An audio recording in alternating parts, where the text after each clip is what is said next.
Ma'am मैं ये जानना चाहती हूँ कि आपको तेज दिमाग के बारे में कैसे पता चला? ओके मैम, एक्चुअली मुझे तेज दिमाग के बारे में ऑनलाइन एक मैंने कोर्स देखा था, तो उसमें कुछ प्रोग्राम्स लिखे हुए थे, तो वहाँ से मुझे पता चला। बाकी हम नॉट क्लियर कि एक्चुअली आप लोग क्या क्या करवा रहे हैं, तो आप प्लीज़ मुझे बताएं। ओके मैम आपका बच्चा कितना बड़ा है? अभी he is in 5th class. Okay 5th class, yes. ठीक है। और वो क्या ट्यूशन वगैरह जाता है? हाँ, वो ट्यूशन्स जाता है। टाइमिंग्स क्या रहती हैं? टाइमिंग मोस्टली इवनिंग की रहती है, 4 to 5 और 5 to 6। ओके, पहले कोई उसने स्किल डेवलपमेंट कोर्स किए हैं मैम? नहीं, स्किल डेवलपमेंट कोर्सेज तो नहीं किए। ठीक है। तो बेसिकली आपको तेज दिमाग के बारे में हमारे ऑनलाइन कोर्स से पता होगा। जी मैम। ठीक है, तो आपने उसमें कुछ देखा कि कोर्सेज हैं, तो आपको कौन से कोर्सेज दिखे मैम? उसमें जैसे कोडिंग था, उसमें कुछ मेमोरी साइंस करके था, NLP वगैरह जो कि मुझे समझ नहीं आया क्या है। उसके अलावा रोबोटिक्स था, तो आजकल बच्चे थोड़े से जैसे कोडिंग हो गया, और उसमें अबैकस भी था। अबैकस का मुझे ऑलरेडी थोड़ा आइडिया है, तो इसलिए मुझे काफ़ी अट्रैक्टिव लगा। अच्छा, तो अबैकस के बारे में आप क्या जानते हैं मैम? अबैकस के बारे में मतलब मैथ कैलकुलेशन ये पता है। मैथ्स का? हाँ। ओके मैम, मैं अगर अभी आपको मैं बोलूँ कि आप लिखिए 7, आप किस तरह से राइट करेंगे मैम? 7 डिजिट दूंगी। डेफिनेटली आप ये लिखेंगे, ठीक है। आपने SEVEN 7 क्यों नहीं लिखा मैम? क्योंकि सबसे पहले माइंड में यही क्रॉस किया। माइंड में यही क्रॉस किया। अगर मैं भी आपको बोलूँ 3 बुक्स, तो आपके माइंड में सबसे पहले क्या इमेजेस क्रिएट हुई? 3 नंबर आया, देन बुक्स लिखा हुआ है। बुक्स लिखा हुआ है, ये बुक्स की पिक्चर बनी। हाँ हाँ, ठीक है, क्योंकि जो हमारी मेमोरी है वो फोटो बेस है, और फोटो में हम हमेशा शॉर्ट टर्म को एक्सेप्ट करते हैं। तो जैसे ही मैंने बोला 7, तो आपने अर्थमेटिक 7 लिखा, आपने SEVEN 7 लिखा। ठीक है, तो बेसिकली हम अबैकस में क्या करते हैं, उन बीट्स को नंबर से कोरिलेट करते हैं। तो आपको लगता है कि मैथ्स इंप्रूव हो रही है, जबकि हम लोग अबैकस में मैथ्स इंप्रूव नहीं करते। बच्चों का कॉन्सेंट्रेशन, बच्चों की विजुअलाइजेशन, बच्चों की स्पीड, उसकी एक्यूरेसी, इन सब पे हम लोग वर्क करते हैं। ठीक है, अब आप कहेंगे कि इसका क्या हमारी डेली लाइफ में यूज है। तो देखिए, विजुअलाइजेशन में ये है कि आजकल आप लोगों को पता है बच्चों को जनरली प्रोजेक्ट्स बनाने होते हैं। ठीक है, तो प्रोजेक्ट्स में क्या होता है, बच्चों का विजुअलाइजेशन कि हमें कहाँ पर किस चीज़ को कहाँ रखना है। ठीक है, अगर हमने एक टैंक बनाया तो टैंक कहाँ होना चाहिए, ठीक है, हमारी मोटर कहाँ पर होनी चाहिए, तो ये उसका क्या हुआ, विजुअलाइजेशन ही तो हुआ। तो ये हमारी डेली लाइफ में हेल्प करता है। ठीक है, बेसिकली आपको रिजल्ट ये दिखता है कि बच्चा आपके सामने एडिशन सब्ट्रैक्शन करता है, तो आपको लगता है कि मैथ्स है, जबकि वो मैथ्स नहीं है, वो बच्चों का विजुअलाइजेशन इम्पैक्टफुल होता है। बेसिकली ये है अबैकस। ठीक है, तो आई थिंक सो आपको क्लियर हो गया है कि बेसिक अबैकस क्या है। बिल्कुल ये क्लियर हो गया। और बाकी मेरा एक क्वेश्चन और है, चलो अबैकस का जैसे आपने बताया, ठीक है, आपके ये जो प्रोग्राम्स है, आई गेस 8 या 9 प्रोग्राम्स आपके हैं। Yes, right. ओके, तो आपके ये जो प्रोग्राम्स है, तो इनका एकेडमिक्स में बच्चों को क्या फायदा मिलेगा, या मिलेगा या नहीं मिलेगा? डेफिनेटली फायदा मिलेगा। ठीक है, क्योंकि देखिए मैम, आपको भी पता होगा कि हमारे ब्रेन के 2 पार्ट्स हैं, लेफ्ट एंड राइट। बिल्कुल। ठीक है, और आपको ये बता दूं कि जब हम राइट हैंड से वर्क करते हैं तो हमारा लेफ्ट ब्रेन एक्टिवेट होता है, और जब हम हमारे लेफ्ट हैंड से काम करते हैं हमारा राइट ब्रेन एक्टिवेट होता है। 95% केस में हम हमारे राइट हैंड को यूज करते हैं, 5% है जब हम लोग इसको यूज करते हैं। तो हम हमारे कोर्स में क्या कर रहे हैं, बच्चों के दोनों ब्रेन का कोऑर्डिनेशन करवाते हैं। ठीक है, हम अबैकस पे दोनों हैंड से वर्क करवाते हैं, बच्चों को दोनों हाथ से लिखवाते हैं। कुछ हमारे कोर्सेज हैं जो राइट ब्रेन को एक्टिवेट करते हैं, कुछ हमारे कोर्सेज हैं जो हमारे लेफ्ट ब्रेन को एक्टिवेट करते हैं। तो बेसिकली हम ब्रेन का डेवलपमेंट करवाते हैं हम हमारे स्कूल्स में। और आपको भी पता है, जब बच्चों का ब्रेन डेवलपमेंट होगा तो एकेडमिक में उनको क्या फायदा होगा। तो अभी क्या आप मुझे बता सकते हैं कि आपके कोर्सेज में क्या क्या चीज़ें जो बच्चा सीखेगा? हाँ, डेफिनेटली। जैसे कि मैं आपको बताऊँ, मेरे हमारे यहाँ पर 9 कोर्सेज है। फर्स्ट है अबैकस, ठीक है, जो कि आपको पता है। सेकंड है हैंड राइटिंग एंड कैलीग्राफी। ठीक है, आपको पता है कि बच्चों के लिए आजकल हैंड राइटिंग कितनी जरूरी है। ठीक है, और बच्चे के बेसिकली बच्चा नर्सरी क्लास से राइटिंग सीखता है, लेकिन 10th क्लास तक भी उसकी राइटिंग का फाउंडेशन सही नहीं होता। टीचर्स को यही कंप्लेन होती है कि इसकी राइटिंग सही नहीं है, इसका नहीं है। तो हम हमारे कोर्स में राइटिंग इम्प्रूव कराते हैं, और रिजल्ट्स आपको बहुत जल्दी ही मिलते हैं इसके। बच्चों का बेसिक हम लोग क्लियर करते हैं, लेटर की फॉर्मेशन क्लियर करते हैं। एक मैं सिंपल क्वेश्चन पूछती हूँ सर, मैम आपसे, आई थिंक सो चाइल्डहुड में आपने भी इन लाइन्स पर वर्क किया होगा। ठीक है, हमें ये तो पता है कि इन लाइन्स पे वर्क किया है, क्या आपको इनका नाम पता है? क्योंकि हमारे एजुकेशन की प्रॉब्लम, ये सिस्टम की प्रॉब्लम है कि हम लोग प्रैक्टिकल बेस नहीं है, हम लोग सिर्फ थ्योरेटिकल है कि सर्टिफिकेशन करवाया है वही हम लोग कर रहे हैं, और हमारे कोर्स में हम हर चीज़ की प्रैक्टिकल नॉलेज देते हैं। तो कैलीग्राफी में आप क्या करवाओगे?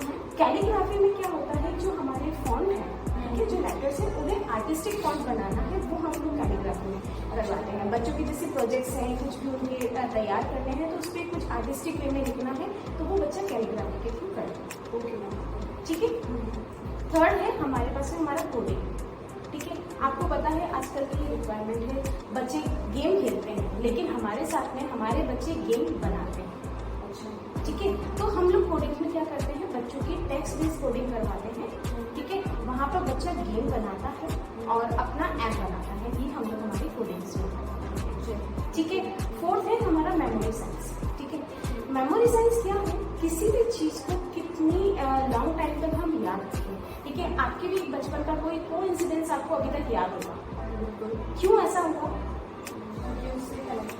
कनेक्टेड थे। तो हमारे मेमोरी साइंस में कुछ ऐसी टेक्निक्स हैं जिससे बच्चों को कुछ हम connect, PMS method, personal meaning method, हम लोग वो करवाते हैं जिसके थ्रू बच्चा किसी भी चीज़ को याद इजीली कर सकता है। मैम इसमें क्या आप जो स्कूल के टॉपिक्स हैं वो भी कवर करेंगे? डेफिनेटली मैम, हम स्टेट कैपिटल हैं, बच्चों को वोकेबलरी वर्ड्स हैं, ठीक है, डायग्राम्स हैं, ये सब कुछ हम इसमें यहाँ पर कवर करेंगे हम।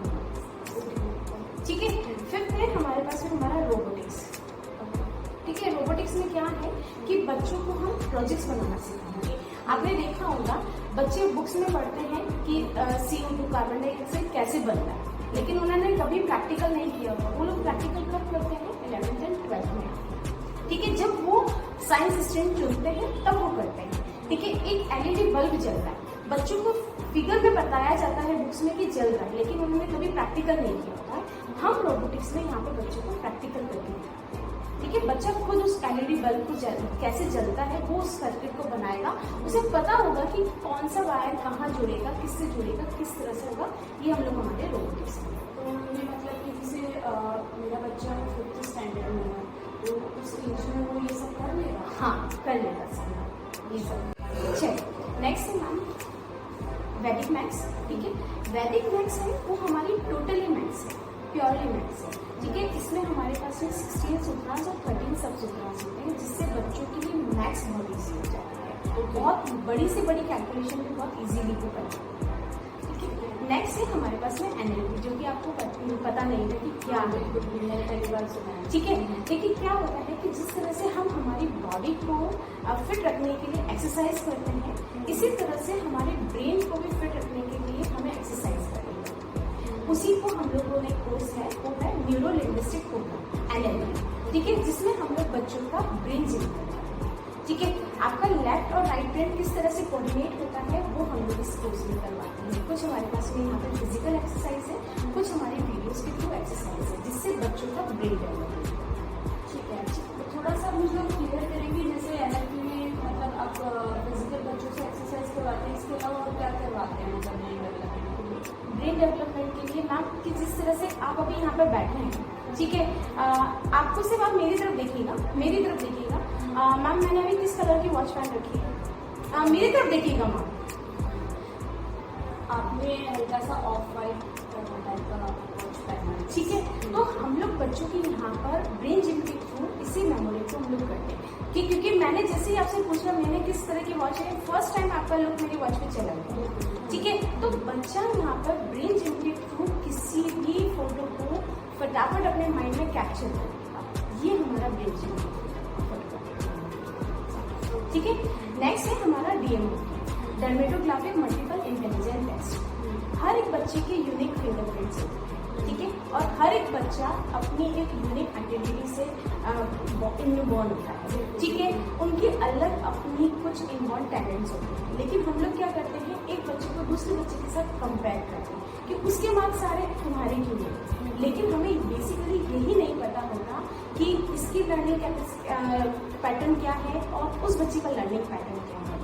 तो हम इस टेस्ट के थ्रू बच्चों का लर्निंग पैटर्न, बच्चे किस फील्ड में जाना चाहते हैं, उनका किस फील्ड में इंटरेस्ट है, वो हम लोग यहाँ पे आइडेंटिफाई करते हैं इस टेस्ट के थ्रू। ठीक है। नेक्स्ट है हमारा स्टेम प्रोजेक्ट, ठीक है। स्टेम, यहाँ पे हम बच्चों की साइंस के प्रोजेक्ट्स करवाते हैं। बेसिकली मैं अगर आपसे पूछूं, आपको भी याद होगा कि आपने भी 6 to 9 क्लासेस में पढ़ा होगा कि जब हम तेल को, ऑयल को पानी में डालते हैं तो वो तैरता है। क्यों ऐसा होता है? मिक्स नहीं होता। क्यों ऐसा होता है? साइंस है उसके पीछे भी। साइंस क्या है लेकिन हमें नहीं पता। हाँ। लेकिन हम बच्चों को यहाँ पर ये छोटी छोटी चीजें स्टेम प्रोजेक्ट्स में अच्छा, प्रैक्टिकली हम लोग करवा के बताते हैं कि क्यों होता है। क्योंकि बच्चे एकेडमिक में थ्योरेटिकल सब कुछ पढ़ते हैं, लेकिन हर बच्चे का लर्निंग पैटर्न अलग होता है। तो बच्चे किस तरह से समझे तो हम यहाँ पर प्रैक्टिकल बेस होगा, ये हमारे स्टेम। और लास्ट है हमारा पब्लिक स्पीकिंग, जो कि आई थिंक सो बहुत ज़रूरी है। बच्चे स्टेज पे नहीं बोल पाते हैं, उनको हेजिटेशन होता है किसी के सामने। आपने देखा होगा आपके जनरली रिलेटिव्स में, कहीं आप जाते हो, कोई कहता है कि बेटा इनके सामने बोलो, तो बच्चा शर्मा के चला है। मतलब एक बहुत उसको पब्लिकली बोलने का बहुत फियर होता है। तो हम लोग बेसिकली बच्चों को यहाँ पर बहुत ही पब्लिकली किसी तरह से अपने आप को रिप्रेजेंट करना, वो हम लोग यहाँ पर इसमें सीखते। तो ये है हमारे 10 वर्ड्स। ओके मैम, तो इनकी क्लासेस वगैरह कितने दिन की होगी?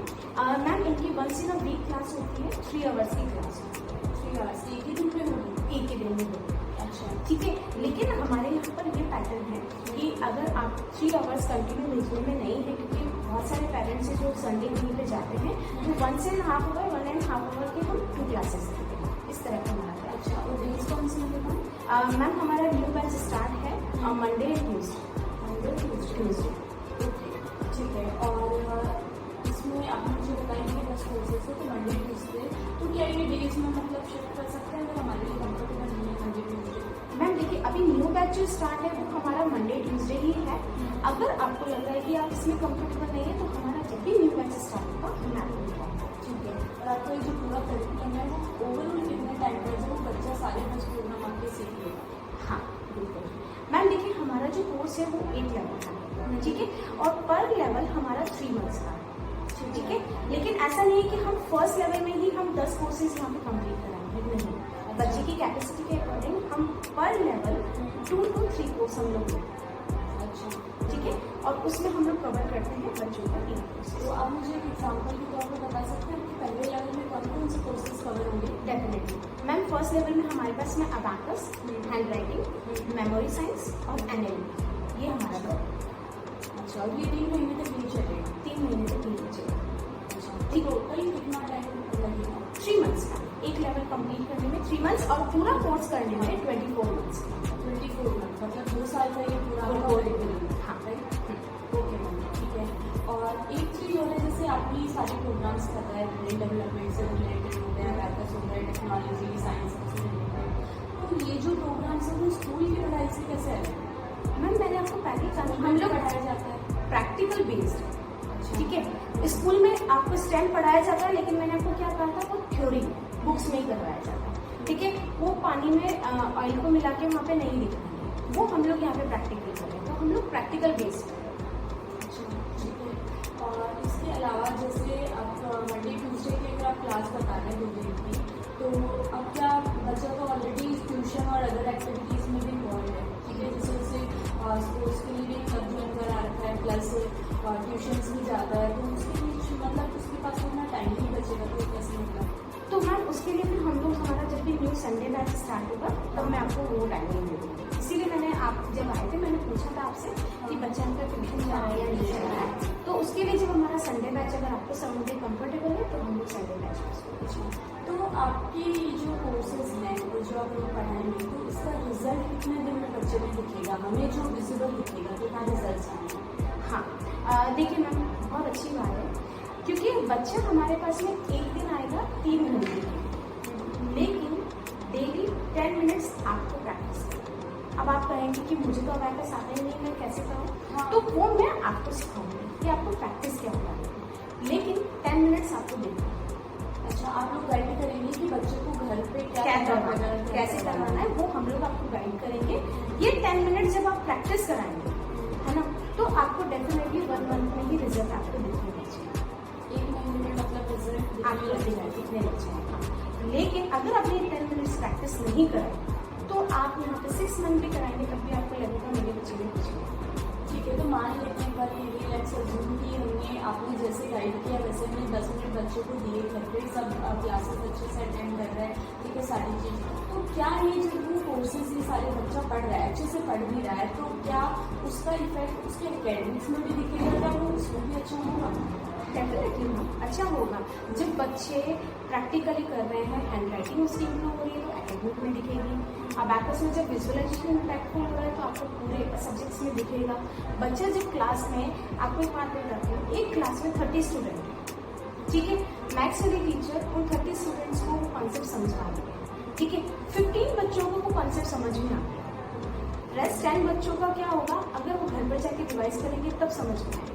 और लास्ट जो 5 स्टूडेंट हैं उनके लिए क्या होगा, उनको वापस रिपीट कराएंगे सेम डे, तभी वो कर पाएंगे। तो यहाँ पर क्या होगा, अगर वो बच्चा 10 स्टूडेंट में है कि तो वो यहाँ पर क्योंकि बच्चे का विजुअलाइजेशन इम्पैक्टफुल हुआ तो वो बच्चा इसको कवर करेगा, तो वहाँ पर आपको रिजल्ट दिखेगा। ऐसा नहीं दिखेगा कि वो वहाँ पर सम्स करना स्टार्ट हो जाएगा, ये रिजल्ट नहीं दिखेगा, धीरे धीरे आपको यहाँ पर रिजल्ट। हाँ, मतलब एकेडमिक्स में भी बच्चे का डेवलपमेंट होगा, क्योंकि देखिए हमें तो मैम ये चाहिए कि बच्चा स्टडीज में, क्योंकि अभी वो ऑलरेडी थोड़ा सा वीक है, जैसे उसका मैथ्स भी वीक है, ठीक है, तो मुझे तो ये चाहिए कि वो थोड़ा एकेडमिक्स और स्टडीज में भी अच्छा हो जाए, इसीलिए उसको ट्यूशन्स वगैरह भी लगा रखे हैं। तो मैं चाहती हूँ ओवरऑल उसका डेवलपमेंट हो।